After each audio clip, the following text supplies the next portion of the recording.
Écoutez avec respect et recueillement les lectures pour le quatrième dimanche après l'Épiphanie. Tout d'abord l'Ancien Testament dans le livre du prophète Jérémie au chapitre 1, les versets 4 à 19. La parole de l'Éternel m'a été adressée. Avant de te former dans le ventre de ta mère, je te connaissais, et avant que tu naisses, je t'avais consacré, je t'avais désigné prophète pour les nations. J'ai répondu, Ah Seigneur Éternel, je ne sais pas parler, car je suis trop jeune. L'Éternel m'a dit, Ne prétends pas que tu es trop jeune, car tu iras trouver tous ceux vers qui je t'enverrai, et tu diras tout ce que je t'ordonnerai. N'aie pas peur d'eux, car je suis moi-même avec toi pour te délivrer, déclare l'Éternel. Puis l'Éternel a tendu la main et a touché ma bouche avant d'ajouter, J'ai mis mes paroles dans ta bouche. Vois, aujourd'hui je te confie une responsabilité envers les nations et les royaumes, celle d'arracher et de démolir, de faire disparaître et de détruire, de construire et de planter. La parole de l'Éternel m'a été adressée. Que vois-tu, Jérémie? J'ai répondu, Je vois une branche d'amandier. Et l'Éternel m'a dit, Tu as bien vu, car je veille à ce que ma parole s'accomplisse. La parole de l'Éternel m'a été adressée une deuxième fois. Que vois-tu? J'ai répondu, Je vois une marmite bouillante. Son ouverture est orientée vers le nord. Et l'Éternel m'a dit, C'est du nord que le mal se déversera sur tous les habitants du pays. En effet, je vais appeler tous les peuples des royaumes du nord, déclare l'Éternel. Ils viendront et ils placeront leur trône à l'entrée des portes de Jérusalem, tout autour de ses murailles et contre toutes les villes de Juda. Je prononcerai mes jugements contre eux à cause de toute leur méchanceté, parce qu'ils m'ont abandonné et ont fait brûler de l'encens en l'honneur d'autres dieux, parce qu'ils se sont prosternés devant ceux que leurs mains avaient fabriqués. Quant à toi, tu attacheras ta ceinture autour de ta taille, tu te lèveras et tu leur diras tout ce que j'ordonnerai. Ne tremble pas en leur présence, sinon je te ferai trembler devant eux.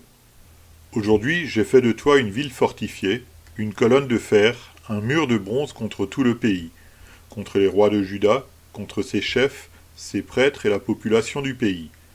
Ils te combattront, mais ils ne pourront rien faire contre toi, car je suis moi-même avec toi pour te délivrer, déclare l'Éternel.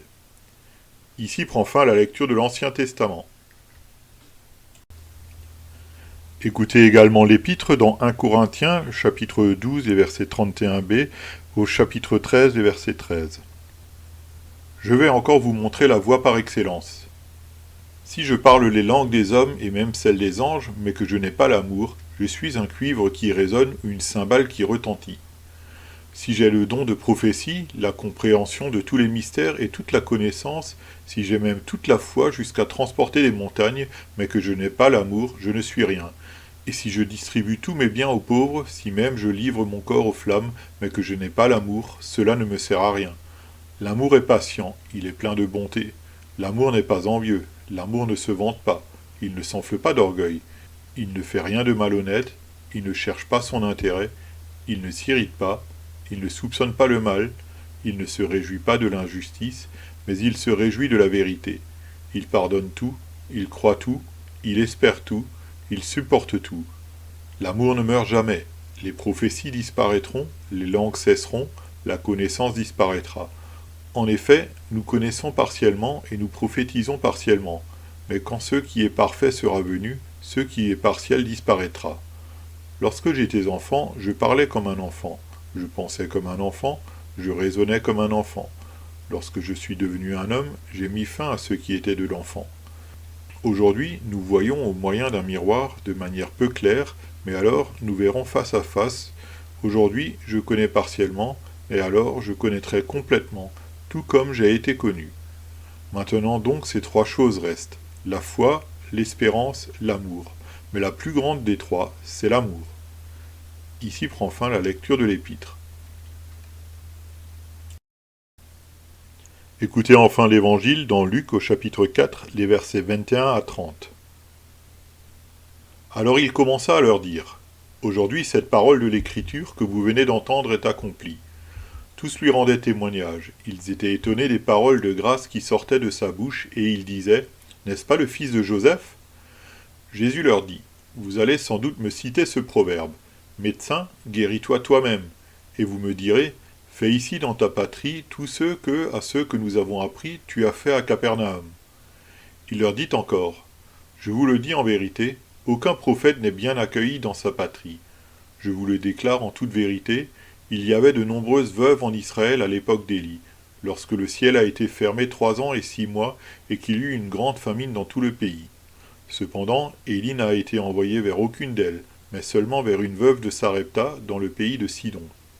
Il y avait aussi de nombreux lépreux en Israël à l'époque du prophète Élisée, et cependant aucun d'eux n'a été purifié, mais seulement Naaman le Syrien. Ils furent tous remplis de colère dans la synagogue, lorsqu'ils entendirent ces paroles. Ils se levèrent, le chassèrent de la ville et le menèrent jusqu'à un escarpement de la montagne sur laquelle leur ville était construite, afin de le précipiter dans le vide. Mais Jésus passa au milieu d'eux et s'en alla. Ici prend fin la lecture de l'Évangile. Heureux ceux qui écoutent la parole de Dieu et qui la gardent. Confessons notre foi. Je crois en Dieu, le Père Tout-Puissant, Créateur du ciel et de la terre. Je crois en Jésus-Christ, son Fils unique, notre Seigneur, qui a été conçu du Saint-Esprit et qui est né de la Vierge Marie. Il a souffert sous Ponce Pilate, il a été crucifié, il est mort, il a été enseveli, il est descendu aux enfers. Le troisième jour, il est ressuscité des morts, il est monté au ciel, il siège à la droite de Dieu, le Père Tout-Puissant, et il viendra de là pour juger les vivants et les morts. Je crois au Saint-Esprit, la Sainte Église universelle, la communion des saints, la rémission des péchés, la résurrection de la chair et la vie éternelle. Amen. Prions le Seigneur. Accepte, ô Seigneur, nos intercessions pour tout le genre humain. Que la lumière de ton évangile luise sur toutes les nations, et que tous ceux qui l'ont reçu y conforment leur conduite. Sois miséricordieux envers ton Église, et fais que chacun des membres qui la composent te serve fidèlement dans sa vocation. Bénis tous ceux qui exercent l'autorité sur nous, affermis leur pouvoir et dirige tellement leur cœur qu'ils punissent le vice et la méchanceté, et affermissent le règne de la vertu et de ta vraie religion. Répands tes bénédictions temporelles et spirituelles sur tous nos parents, sur tous nos amis et sur tous nos voisins. Récompense tous ceux qui nous ont fait du bien et pardonne à tous ceux qui nous ont fait ou voulu du mal. Accorde-leur la repentance et de meilleures dispositions d'esprit.